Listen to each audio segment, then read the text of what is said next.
주일 오전마다 민수기 말씀을 우리가 같이 보았는데 오늘 임직주일이라 다른 설교를 준비를 했습니다. 그리고 다음 주는 10월 마지막 주일이 보통 우리 종교개혁 기념 주일입니다. 그래서 그때 또 특별한 제목 설교를 준비하고 11월 첫째 주가 우리는 추수감사 주일로 지킵니다.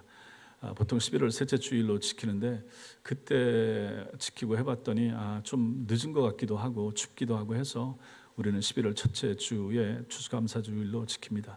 그래서 3주 동안은 제가 다른 본문을 가지고 주제 설교를 하도록 하겠습니다. 교회를 누가 어떻게 다스리는가에 대하여 논하는 것을 가지고 교회 정치 이렇게 말합니다. 교회 정치. 천주교, 여러분들이 아시는 천주교 로마 카톨릭은 정치 체제가 교황 중심입니다. 그래서 교황 정치 체제. 그래서 교황을 예수 그리스도의 대리자로 보고 교회를 다스리는 교회의 머리를 교황으로 생각하는 사람들, 그 정치 체제, 거기가 로마 카톨릭입니다. 16세기에 종교개혁이 일어났습니다. 교황 정치가 교회 타락의 핵심이다, 근본적인 뿌리라라고 생각을 하고 가장 먼저 그리스도가 교회의 머리가 되십니다 라고 외치면서 성경적 교회 정치를 회복하고자 했습니다. 그래서 종교개혁이 일어난 거죠. 그러고 나서 이제 개신교가 생겼습니다. 자, 그런데 개신교 안에서도 주님이 교회의 머리가 되십니다 라고 확실하게 주장하는 개신교 안에서도 머리 되신 그리스도께서 어떻게 몸이 되는 교회를 다스리는지 그 통치 방식에 따라서 견해가 조금씩 다릅니다. 이걸 가지고 교파, 교단 이렇게 말을 할 수가 있죠. 교단. 우리가 잘 아는 침례교가 있습니다. 침례교로 대표되는 여기는 회중교회입니다. 회중들이 대표고 회중들이 다스려간다. 거기도 제가 잘 정확히는 모릅니다. 거기도 장로님들 계시고 하던데 어쨌든 거기는 회중이 중심이 됩니다. 회중의 뜻을 가지고 교회가 움직여진다. 그래서 예수님이 직접 성도들, 회중들을 통해서 일해 나가신다. 이게 이제 회중교회, 여기가 이제 대표적인 경우가 침례교입니다. 그 다음에 이제 감리교, 그리고 성결교 같은 경우에는 서로 계급과 지위가 다른 감독 정치를 반영합니다. 목사도 있고 목사 위에 감독이 있고, 그래서 감독 정치 체제, 성결교나 감리교가 그리스도의 통치 방식을 이런 식으로 이해를 하는 거죠. 그렇다면 우리가 속해 있는 장로교는 어떤가? 장로교는 그리스도께서 교회를 어떻게 통치한다고 우리는 생각하는가 하는 거죠. 장로교는 예수님께서 당신의 그리스도직, 예수 그리스도의 직을 반영한 직분자들을 통해서 교회를 다스린다, 이렇게 생각하는 정치체제, 여기가 장로교 정치입니다. 그 직분자들이 누군가? 목사, 장로, 집사, 그리고 임시직으로서의 권사까지 포함하여 예수 그리스도가 머리가 되시는데 머리 되신 예수께서 몸 되는 교회를 통치하시는 방식이 직분자들을 세워서 통치하는데 그 직분자의 핵심은 장로가 되는 거죠. 목사, 장로, 치련하는 장로, 그리고 장로와 안수집사와 권사, 이러한 사람들을 통한 정치체계, 그 핵심에 이제 장로가 있어서 장로교 이렇게 부르는 거죠. 그래서 성경이 말하는 교회 정치는 사람들의 여론을 수렴해서 이끌어가는 민주정치 체제가 아닌 것입니다. 그래서 우리가 받아들이는 것은 머리 되신 그리스도께서 선지자, 제사장, 왕의 역할을 예수께서 감당하시는데 이 선지자와 제사장, 왕, 이 역할이 직분 속에 녹아있다 하는 거죠. 그 직분이 목사, 장로, 집사, 권사. 그래서 이 직분자들을 통하여 하나님의 교회를 움직여가는 정치체제, 이것이 바로 장로교 정치인 것입니다. 자, 이렇게 본다 그러면 우리 같은 장로교회에 있어서 직분자들은 굉장히 중요하다 하는 것을 알게 될 것입니다. 목사, 장로, 집사, 권사 제일 중요한 분들이죠. 이분들이 결국은 교회를 움직여 가니까요. 그렇다면 이분들이 어떤 분들인가 제대로 잘 알 필요가 있습니다. 그래서 오늘 오후에 우리가 장로님 한 분, 안수집사님 한 분, 권사님 네 분을 세우는데 아시기도 하지만 다시 한번 이 부분에 대하여 공부하면서 직분자가 누군가, 이분들을 우리가 어떻게 대해야 될 것인가 잘 깨닫는 은혜의 시간 되시기 바랍니다. 먼저는 직분자가 누구인가 한 번 더 배워보겠습니다. 데살로니가전서 우리가 5장을 읽었는데 이 5장은 바울이 종말 시대에 우리 주님의 재림을 기다리는 성도들을 향해서 주는 마지막 권면입니다. 종말 시대를 살아가는 성도들에게 이렇게 사셔야 됩니다 하고 말하는 거죠. 그 중에서 오늘 우리가 읽었던 이 본문은 성도들이 실제 생활에서 어떻게 살아야 할지를 말하고 있는데, 특히 교회 안에서 지도자들과 성도들의 관계가 어떠해야 되는가, 교회 안에 지도자인 목사, 장로, 집사, 권사 이들과 성도들과의 관계, 성도와 성도과의 관계는 어떠해야 하는가를 설명하고 있다 하는 것입니다. 11절 같이 읽겠습니다. 다시 읽겠습니다. 시작. 그러므로 피차 권면하고, 이 부분을 세번역 성경은 이렇게 번역을 합니다. 그러므로 여러분은 지금도 그렇게 하는 것과 같이 서로 격려하고 서로 덕을 세우십시오, 이렇게 말합니다. 여기서 덕을 세운다라고 하는 이 단어의 기본적인 의미가 건축하다는 뜻입니다. 건축하다. 바울은 교회를 집이나 성전에 비유하면서 그리스도인들이 순종과 거룩함으로 교회 공동체를 건축해야 하는데 서로 그렇게 해야 된다, 이렇게 말하는 것입니다. 교회 공동체를 세우는 것은 주님을 믿고 성도가 된 전체 교인들이 해야 될 일이라, 이렇게 말을 하고 있는 거죠. 보십시오. 우리 교회 건물도 17년 전에 졌죠. 교회 건물을 세우는 것은 누가 합니까?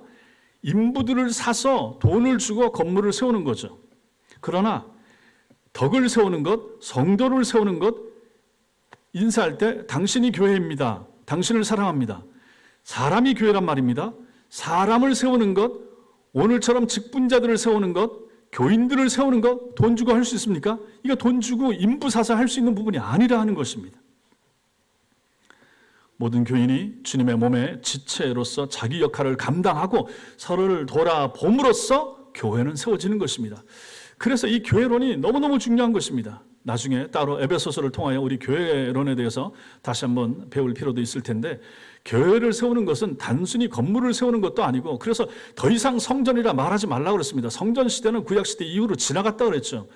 성전은 우리 몸, 성령이 거하신 우리 몸이 성전인 것이고, 옆에 있는 사람들은 전부 다 교인들이고 건물로서의 예배당인 것이지, 정말로 중요한 것은 사람이라고 그랬습니다. 사람이 교회고 옆에 있는 사람이 중요한 것이죠.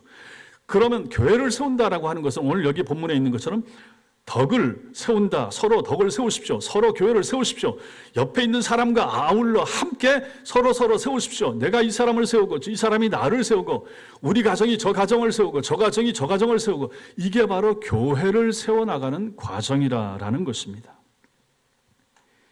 각각의 성도들이 모여서 한 몸을 이루는 교회 안에서는 만약에 이렇게 따진다 그러면 어느 한 성도가 아프면 다 아픈 것입니다. 한 성도가 넘어지면 옆에 있는 성도가 영향을 받는 것입니다. 저 성도가 세상에 나가서 죄를 지면 내가 몰라요. 그럼에도 불구하고 저 사람이 받은 그 악한 영향력이 교회 안에 들어올 수가 있다 하는 것입니다. 은연중에 그럴 수가 있는 거죠. 마귀가 얼마나 교활합니까? 이 사람이 받은 영적인 잘못된 기운을 가지고 우리 구역이 모였을 때, 전도회가 모였을 때 그것이 스멀스멀 우리 가운데 들어올 수가 있다 하는 것이죠. 우리는 구약에서 그런 걸 많이 보고 있으며 이미 민수기에서 우리는 숱하게 많이 보았다라는 것입니다. 그리고 우리가 옆 사람을 세웁니다. 우리 가족들도 우리가 세워야 되지만은 옆에 있는 사람, 옆에 있는 가정, 우리 장로님 가정들, 우리 안수집사님, 권사님 가정들이 서로 세우는 이 관계, 아주 유기적인 관계다 하는 것이죠. 그런데 오늘 말씀에 보니까 여기 피차 권면하고 서로 덕을 세우기를 이렇게 말하는데, 이것이 헬라어 원어에 보면 계속과 반복의 동사를 의미를 가지고 있습니다. 이 일을 한 번 하고 마는 것이 아니라 하는 것이죠. 지속적으로 반복하여 이루어져야 될 일이라 하는 것입니다. 오늘 한번 내가 이분한테 잘했어요, 이걸로 끝나는 것이 아니라 하는 것입니다. 끊임없이 잘하고 끊임없이 잘 섬기고 끊임없이 구역장님들이 구역원들을 섬기고 돌보고 구역원들끼리 그런 사랑을 나누는 관계는 계속하여 지속되어야 된다라는 것이 여기 11절의 말씀이 되는 거죠. 피차 계속하여 권면하고 피차 서로 덕을 세우기를, 이렇게 되는 것이죠. 이렇게 교회의 머리 되신 주님께서는 교회를 통한 당신이 하실 일을 위하여 일꾼을 세우신다, 직분자들을 세우신다 하는 것이죠. 그래서 교회 안엔 직분자가 있는 거예요. 12절 말씀 우리 같이 읽겠습니다. 12절 시작. 형제들아 우리가 너희에게 구하노니 너희 가운데서 수고하고 주 안에서 너희를 다스리며 권하는 자들을 너희가 알고 너희 가운데서 수고하고 주 안에서 너희를 다스리며 권하는 자들 이들이 누구겠습니까? 이 사람들이 누구겠습니까? 직분자들입니다. 직분자들. 이 사람들이 바로 목사, 장로, 권사, 집사들인 거죠. 바울은 이들이 하는 일을 묘사하는데 세 가지 동사를 사용하고 있습니다. 수고하고 다스리며 권하다라는 이 세 가지 동사. 먼저는 수고하고 수고하다. 이 단어는 육체적인 수고를 나타내는데 주로 사용되고 있습니다. 육체적으로 몸을 써서 움직일 때 데살로니가 후서 3장 8절 말씀 같이 읽겠습니다. 시작. 누구든지 오직 수고하고, 여기 수고하고, 그 다음에 고린도전서 4장 12절 또 수고하여 친히 손으로 일을 하며 수고하여 손으로 일을 한다 이렇게 말을 하고 있죠. 바울은 복음을 위한 자신의 수고의 이 단어를 자주 사용한 것입니다. 고린도전서 15장 10절 시작. 내가 모든 사도보다 더 많이 수고하였으나. 갈라디아 4장 11절 시작. 내가 너희를 위하여 수고한 것이 헛될까 두려워하노라. 자, 여기 나오는 수고들은 바울이 몸으로 직접 뛴 것을 표현하는 것입니다. 자기가 섬겼던 그러한 갈라디아 교회나 고린도 교회나 데살로니가 교회나 이런 교회들을 향하여 내가 몸으로 앞장서서 일하는 것을 너희가 보았지, 그 나의 수고를 너희가 알라. 내가 수고롭게 그렇게 충성했노라. 이렇게 말을 하고 표현하고 있는 것입니다. 여기 나오는 데살로니가 교회 직분자들도 마찬가지입니다. 이들도 육신의 힘을 동원해야 할 필요가 있었던 일부터 시작하여 땀 흘리고 애쓰는 일에 솔선수범하던 사람들이라 하는 것이죠. 자, 그렇다면 성도 여러분 보십시오. 직분자는 누굽니까? 목사, 장로, 권사, 집사 누굽니까? 오늘 이 말씀에 보면 이 사람들은 누구예요? 수고하는 사람입니다. 어떻게? 땀 흘리면서. 몸을 동원하지 않는 목사가 있을 수 있는가? 없어요. 예, 저도 마찬가지고 장로님들도 마찬가지고 교회 일을 한다라고 할 때 명령만 하고 지시만 하고 어디 기업체나 세상에서 CEO나 대표들처럼 그렇게 해서는 안 된다는 것입니다. 교회의 지도자들은 그렇다라고 하는 거죠. 특히 목사, 장로 이런 사람들은 마찬가지입니다. 나서서 본인이 먼저 본을 보이면서 수고하고 땀 흘리면서 성도들이 앞에 서서 해야 될 사람들입니다. 세상에서는 다릅니다. 기업체에서는 다릅니다. 그렇게 안 해도 됩니다. 말만 하고 지시만 하면 됩니다. 그러면 아랫사람들이 하면 됩니다. 그러나 교회 안에 아랫사람, 윗사람이 있습니까? 없는 거예요. 전부 다 동등하고 전부 다 왕 같은 제사장으로서 평등한 직분을 가지고 있기 때문에 교회 안에서는 그럴 수가 없는 것입니다. 역할이 다른 것이죠. 역할에 따라 책임이 더 많은 것입니다. 책임이 더 많은 사람은 더 많이 땀을 흘리고 애쓰는 것이 당연한 것입니다. 목사가 더 많이 애를 써야 돼. 더 많이 땀을 흘려야 되는 거예요. 저도 마찬가지고 우리 장로님들도 마찬가지입니다. 우리 교회 장로님들 열심히 하십니다. 토요일 날 와서 청소하시죠. 일하시죠. 주보 접으시죠. 차량 운행하시죠. 예, 이게 바로 수고하는 것입니다. 친히 나서서 직접 열심히 땀 흘려서, 아니 바울이 했는데 안 해도 괜찮을 목사 있습니까? 장로 있습니까? 말도 안 되는 거죠. 둘째로는 다스리며, 다스리다. 주로 장로의 직무를 묘사할 때 사용되는 단어입니다. 이 단어를 직역하면 선두에 서다 그런 뜻입니다. 맨 앞에 서다라는 뜻이죠. 맨 앞에 서다, 본이 되다. 디모데전서 5장 12절에서는 잘 다스리는 장로들은 배나 존경할 자로 알되. 잘 다스리는 장로들. 장로와 집사의 자격을 묘사할 때도 디모데전서 3장에도 나옵니다. 자기 집을 잘 다스리고 가정을 잘 다스리고. 이게 뭡니까? 본이 되어야 된다는 것입니다. 본이 되는 사람. 신앙적인 삶에 본이 되라라고 하는 것이죠. 헌금하는 일에 있어서 본이 되는 사람, 목사, 장로, 집사, 권사 이런 사람들이 되는 거죠. 선두에 서는 사람이에요. 기도하는 일에서 본이 되는 사람, 맨 앞에 서는 사람, 자주 나오는 사람, 열심히 기도하는 사람, 직분자들입니다. 봉사하는 일에 있어서도 마찬가지고 헌신하는 일에 있어서도 마찬가지입니다. 맨 앞에 서서 선두에 서서 하는 사람, 이 사람이 다스리는 사람인 거예요. 보십시오. 이것은 이 다스림은 세상의 다스림과 얼마나 다른가 하는 거죠. 세상의 다스림은 자기의 직무를 가지고 직책을 가지고 계급을 가지고 하죠. 힘으로 누르거나 하죠. 말로만 하죠. 그러나 교회는 그렇지 않습니다. 교회는 다스림을 몸으로 하는 것입니다. 본을 보여주는 거예요. 가정은 이런 가정입니다. 이런 가정이어야 합니다. 신자의 가정은 이렇게 사랑하고 화목해야 됩니다. 라고 하는 것을 목사는 말을 하지만 목사가 자기 가정을 그렇게 다스리지 못하면서 말을 하면 그것이 성도들에게 호소력이 있겠습니까? 은혜를 끼칠 수 있겠습니까? 장로님들이 가정이 평안해야 되고 장로님들 가정이 모든 집사님들이나 다른 성도들 가정보다 앞장서야 되고 본이 돼야 되고 화목해야 되고 신앙적인 면에서 덕이 돼야 그것이 선두에 서는 직분자의 모습이 아니겠습니까? 그래야 다른 직분자들이, 다른 성도들이, 처음 믿는 사람들이 아하, 예수는 저렇게 믿어야 되고 저렇게 신앙생활을 해야 되고 저런 모습으로 섬겨가야 되는구나. 그것을 그렇게 삶 가운데서, 신앙생활 가운데서 배워나가지 않겠습니까? 나도 저렇게 살아가야 되겠구나. 우리 집안도 저런 모습으로 변해가야 주님이 원하시고 기뻐하시는 모습이 되겠구나라고 그들은 그러한 모습을 통해서 배우는 것입니다. 처음 나오는 사람, 예수 잘 모르는 사람이 하나님 보입니까? 예수 보고 나오는 사람 어디 있습니까? 누가 보입니까? 교회 나오면 사람이 보입니다. 교회 나오면 목사가 보이고 장로가 보이고 권사가 보이는 거예요. 그들의 뒷모습이 보입니다. 그들의 헌신과 그들의 기도하는 모습과 그들이 헌금 드리는 모습이 보이고 그들이 찬송하는 모습이 보이는 거예요. 그 모습을 보면서 그들이 하는 모습을 통하여 하나님을 짐작을 하는 거죠. 하나님 앞에서 어떻게 섬겨야 되는 것을 그러한 삶의 모습을 통하여 배우는 사람들이 성도들인 것입니다. 그러니 직분자들이 얼마나 중요합니까? 제 역할도 얼마나 중요합니까?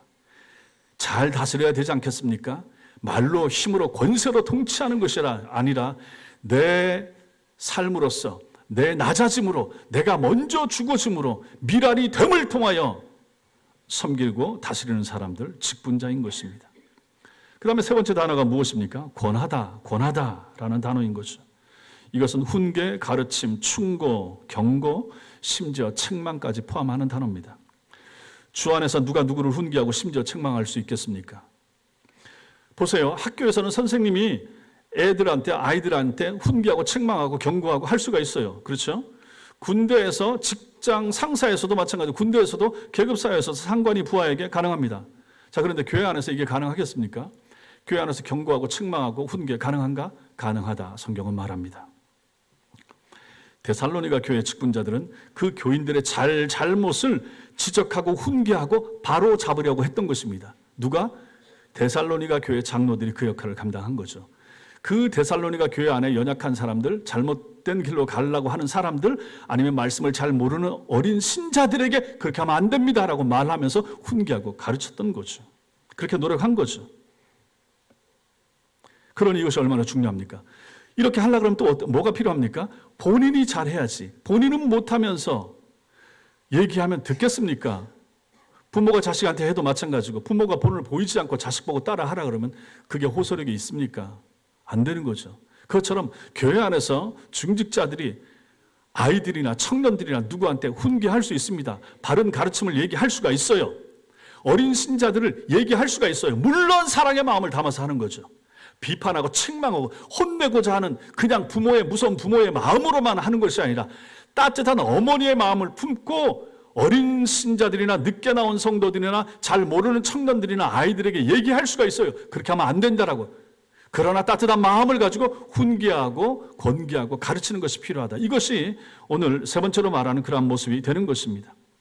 그렇게 하려고 하면 잘해야 되고. 근데 이것이 14절에 보면 14절에 또 형제들은 너희를 권면하노니 게으른 자들을 권계하며, 이 권계하며라고 하는 단어가 이 권하다 12절에 이 단어하고 똑같습니다. 그러니까 이건 성도와 성도 사이에도 충분히 이렇게 할 수가 있다는 것입니다. 그러므로 일반 성도들 사이에서도 누가 잘못됐다라든지 그런 거 하면 안 됩니다 라고 하는 거 충분히 얘기해 줄 수 있고 해줘야 된다라고 하는 거죠. 성도와 성도 사이에. 그리고 직분자가 성도를 향하여 충분히 할 수 있는 것, 권계하는 것, 훈계, 가르침, 충고, 책망, 이것까지 다 가능하다 하는 것이죠. 자, 그런데 여기 나오는 이 단어들, 직분자들이 이렇게 해야 된다고 그랬습니다. 수고해야 되고 다스리고 권하다. 근데 이것이 서로 접속사로 연결되어 있습니다. 무슨 뜻입니까? 수고하는 사람 따로, 다스리는 사람 따로, 권하는 사람 따로 아니라는 것이죠. 이게 다 연결되어 있어야 된다는 거죠. 직분자는 이걸 다 하는 거죠. 수고하면서 다스리면서 권하는 역할을 같이 하는 것입니다. 그러니 이걸 우리 조화롭게 잘하기 위해서 애를 쓰고 힘쓰고 내가 먼저 그런 면에 있어서 본이 되지 않으면 이게 하기가 힘들다 하는 것입니다. 그러니 직분자가 그냥 되겠습니까? 직분자가 된 다음에도 마찬가지예요. 끊임없이 노력해야 되지 않겠습니까? 모든 앞장서는 사람들, 앞서가는 사람들, 그것이 중요하다 하는 것을 오늘 말씀이 우리에게 보여줍니다. 오늘 오후에 우리가 직분자를 세웁니다. 이분들도 마찬가지입니다. 직분자는 최선을 다해서 수고해야 됩니다. 앞장서는 거예요. 모일 때 그분이 보여야 되는 거야. 그분은 안 보이고 교회에서는 광고를 했는데 갔더니 그분은 안 보이고 뭐 어린 성도들이나 뭐 구역원들이나 나와 있고 이러면 안 된다는 것입니다. 수고해야 되고 몸으로 수고해야 되고 앞장서셔야 되고 그리고 교회에 연약한 성도들 이런 사람들을 권하고 세워나가고 이 일을 해야 된다. 그 사람들이 누군가? 바로 직분자라 하는 것을 우리가 첫 번째 대목에서 보게 되는 것입니다. 두 번째 우리가 오늘 말씀에서 보는 것은 직분자를 주신 이유가 무엇인가? 직분자를 교회에 허락하신 이유가 무엇인가 하는 것입니다. 여기서 우리는 이렇게 질문할 수 있습니다. 모든 성도가 만약에 피차 서로 권면하고 서로 덕을 세우면 되는데 왜 주님께서는 굳이 교회 안에 직분자들을 구별하여 세우는 것인가? 회중교회처럼 뭐 그런 거 없이도 할 수가 있고 서로 이렇게 하면 되는데 왜 굳이 교회 안에 뭐 계급도 아니고 말이지 서리 집사, 안수 집사, 권사, 장로 꼭 세워야 되는가? 이렇게 묻는 사람들이 있을 수 있습니다. 근데 이렇게 직분자를 세우는 이유가 무엇인가? 크게 두 가지로 볼 수가 있습니다. 첫째로는 우리의 연약함 때문입니다. 성도들의 연약함 때문에. 우리의 연약함 때문에, 신자의 연약함 때문에. 이것은 영적인 부분입니다. 영적인 연약함이 우리에게 있을 수가 있다 하는 것이죠. 본질적으로 주님께서 교회를 세우셔서 믿는 무리들이 한평생 함께 신앙생활을 하게 하신 것은 연약함 때문입니다. 나 혼자 신앙생활 잘할 수가 없기 때문인 거예요. 그래서 제가 자주 말씀드렸죠. 혼자 집에서 가난한 교인이 되어서 집 안에서 인터넷 보면서 예배 드리는 거 절대로 옳지 못하다. 내가 연약할 때, 내가 기도 생활 잘 안 할 때, 내가 하나님 앞에서 게을렀을 때 누가 나를 책망을 해주겠습니까? 집안에서 우리 가족끼리만 만약에 가정재단을 쌓는다. 그 일이 되겠습니까? 나를 판단하고 보고하는 사람이 얘기를 해줘야 되는데 그게 되겠습니까? 내 마음대로 하지 않겠습니까? 우리의 연약함 때문이라 하는 것이죠. 여러분과 저는 홀로 서기에 부족한 사람들입니다. 우리가 다 마찬가지입니다. 목사도 마찬가지인 거죠.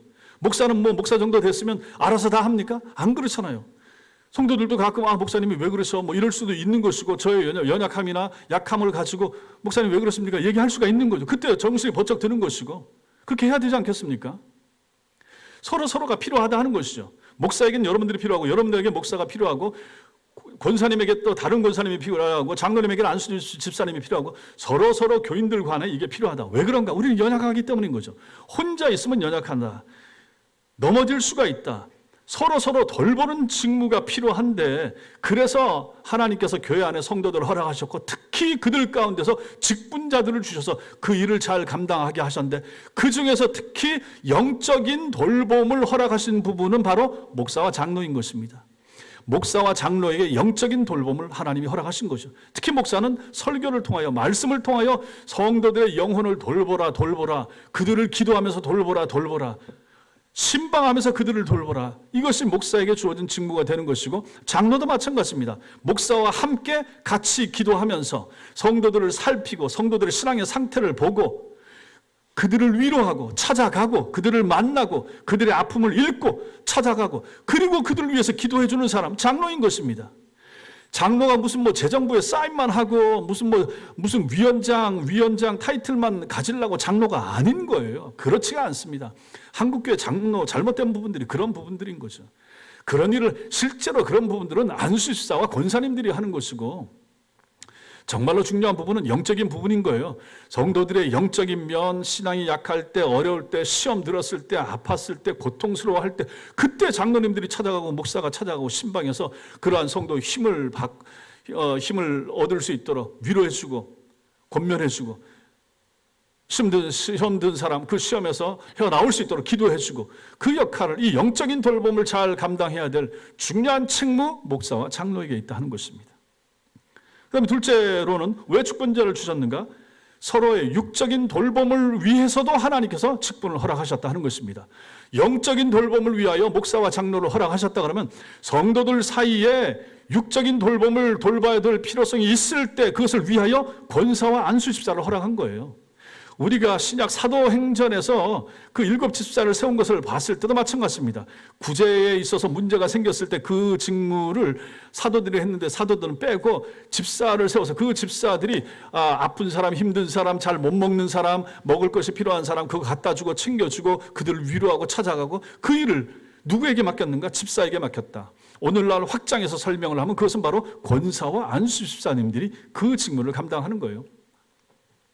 교회의 재정을 보면서 교회의 재정을 가지고 교인들 가운데 구제가 필요한 사람들 찾아가는 사람, 안수집사님, 권사님 그런 사람들이 본다는 것이죠.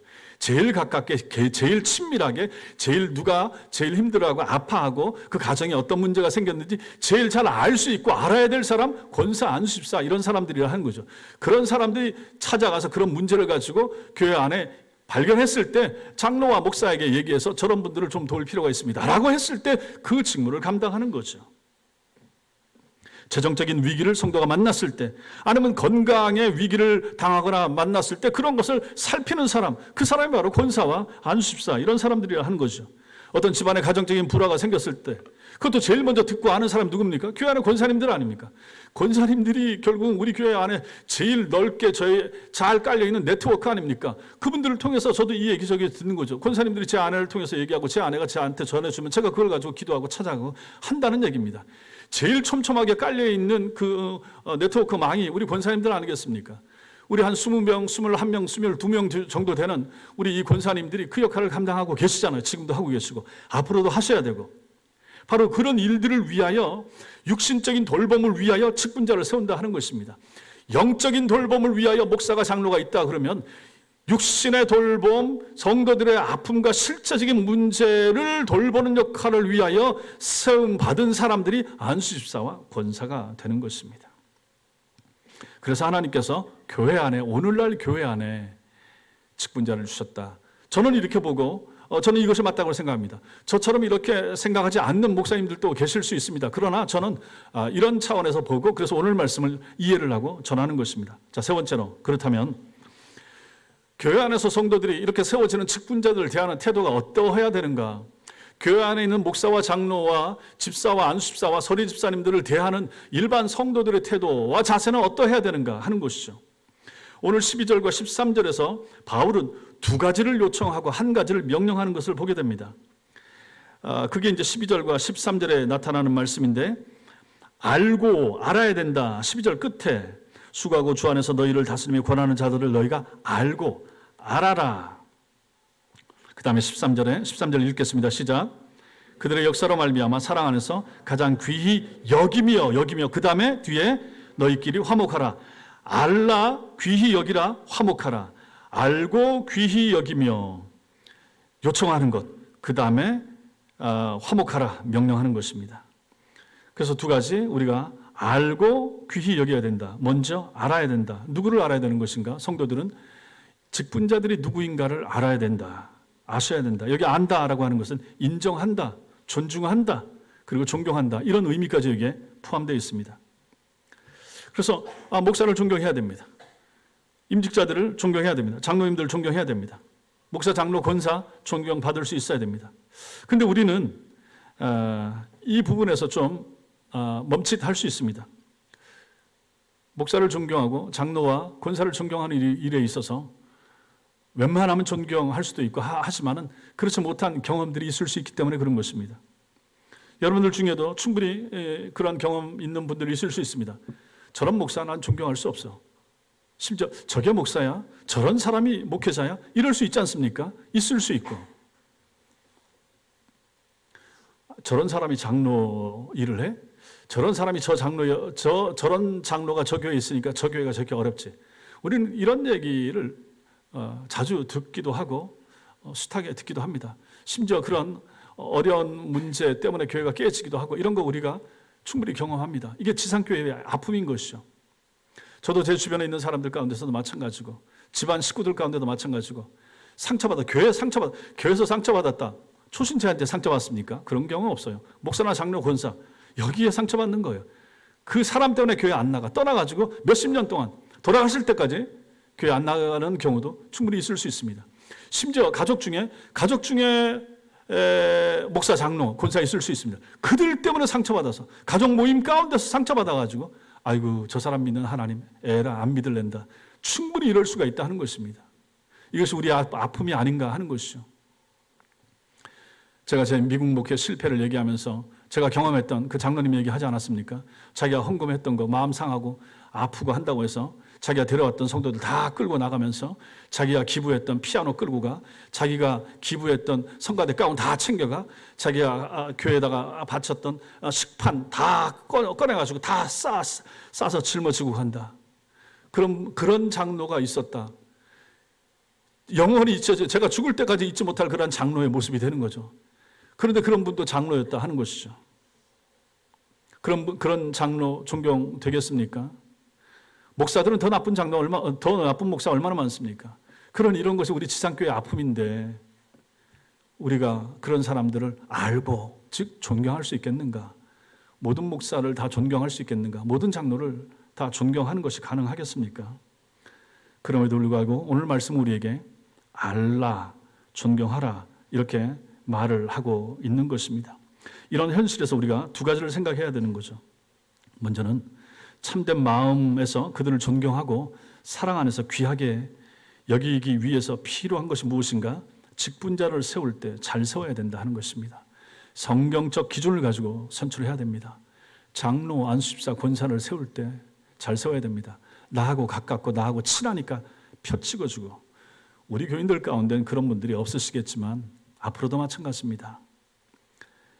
나하고 친분이 있고 우리 구역장이었고 어떤 관계 때문에 찍을 수는 없는 것입니다.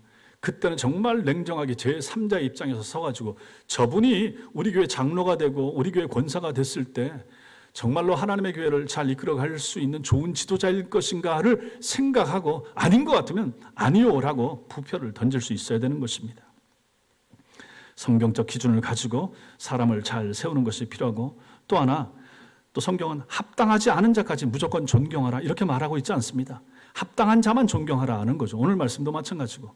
그러면 직분자들은 존경받을 수 있는 합당한 자가 되기 위해서 애쓰고 힘쓰고 노력하는 것은 필요합니다. 그리고 그러한 사람들은 성도들이 존경을 해줘야 되는 거죠.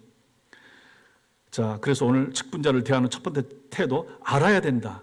그 사람들을 알아야 된다. 알라, 존중하라, 존경하라. 두 번째는 무엇인가?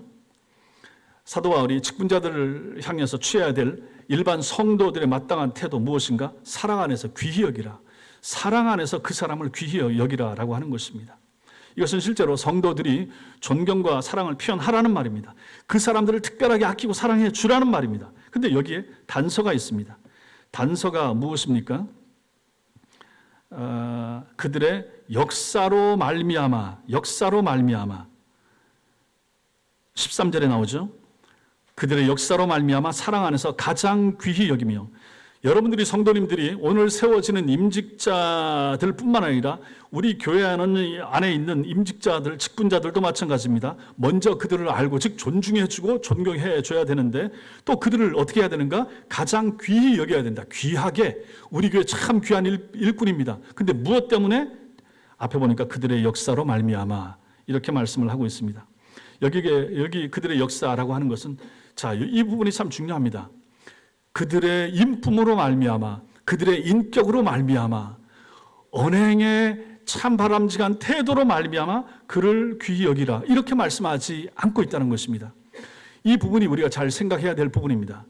앞에서도 말씀드렸지만 교회 안에서 어떤 경우에는 정말 존중받지 못하는 그러한 직분자들이 있을 수 있습니다. 그럼에도 불구하고 그 부분 때문에 멸시해서는 안 된다 하는 것입니다.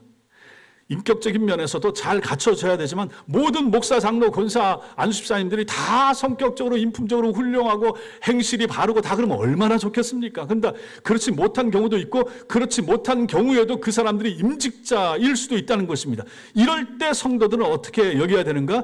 그분의 언행이나 다른 것 때문에는 좀 모자람이 보인다고 해도 그 사람이 하는 역사, 그 사람이 맡은 직무 때문에 그 사람을 존중하고 귀히 여길 수 있어야 된다라고 하는 것이 그들의 역사로 말미암아라고 하는 이 단어 속에 들어있는 의미가 되는 것입니다. 그들의 역사, 그가 하는 일, 그가 교회를 위해서 맡아서 감당하는 일, 그가 교회 때문에 헌신하고 충성하는 일, 우리 교회도 마찬가지고 우리 장로님들이 헌신하잖아요. 희생하잖아요. 그분들이 헌금도 더 많이 하잖아요. 더 많은 시간을 하나님 앞에 드리잖아요. 그들의 헌신과 희생과 충성, 이분들의 이 역사로 말미암아 그들을 존중하고 인정하고 귀하게 여길 수 있어야 된다는 것입니다.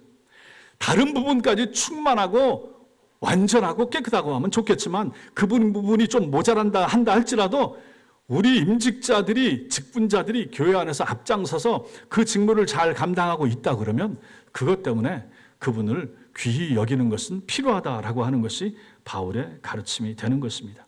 그래서 이 부분을 세번역 성경도 그들이 하는 일을 생각해서 사랑으로 그들을 극진히 존경하십시오 이렇게 표현하는 것입니다. 그가 맡아서 하는 일 때문에 존경하라 하는 것이죠. 장로와 안수집사와 권사님들은 여러분들이 다 알지 못하는 부분들을 감당하고 있기도 합니다.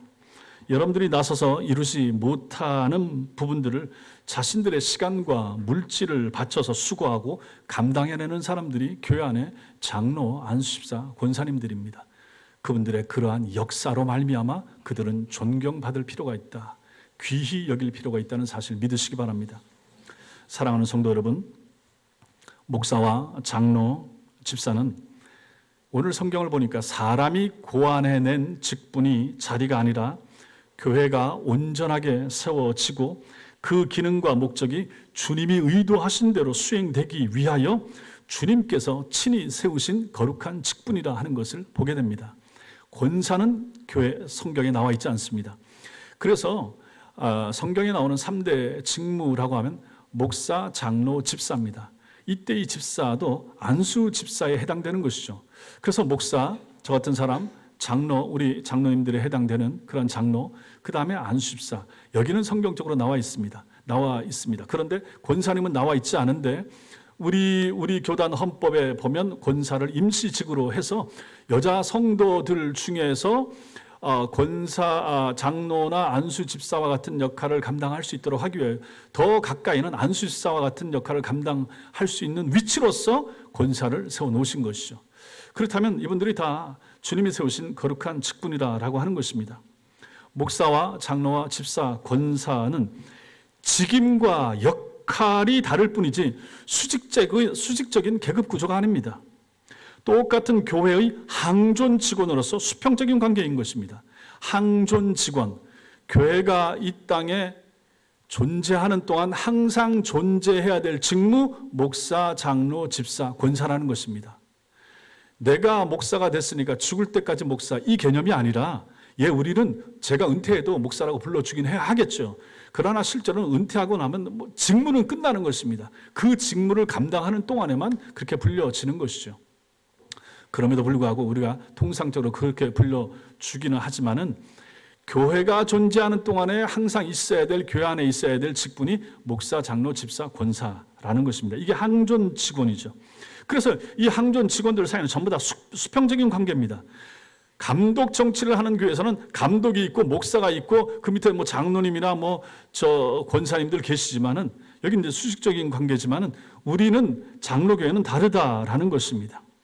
참교회와 거짓교회를 가르는 요소가 강단에서 선포되는 말씀과 성례의 바른 선포와 시행에 있다 그러면 직분이라고 하는 것은 교회가 참되고 건강하게 세워지기 위해서 꼭 필요한 것 바로 직분이라고 하는 것이죠.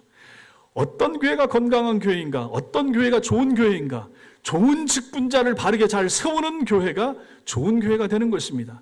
그 직분에 어울리지 않는 사람을 세우면 장로 안 될 사람, 권사 안 될 사람, 안수집사 감이 안 되는데 그 직무에 세우게 되면 여기서부터 문제가 생기게 된다 하는 것입니다.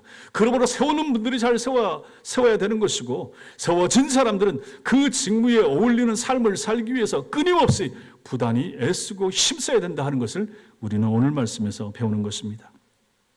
교인들이 직분의 의미를 바르게 이해하고 직분자를 세우며 그렇게 세워진 직분자들이 지혜롭고 충성되게 그 직분을 수행하면 그 하나님의 교회는 건강하고 튼튼하게 세워질 수밖에 없습니다.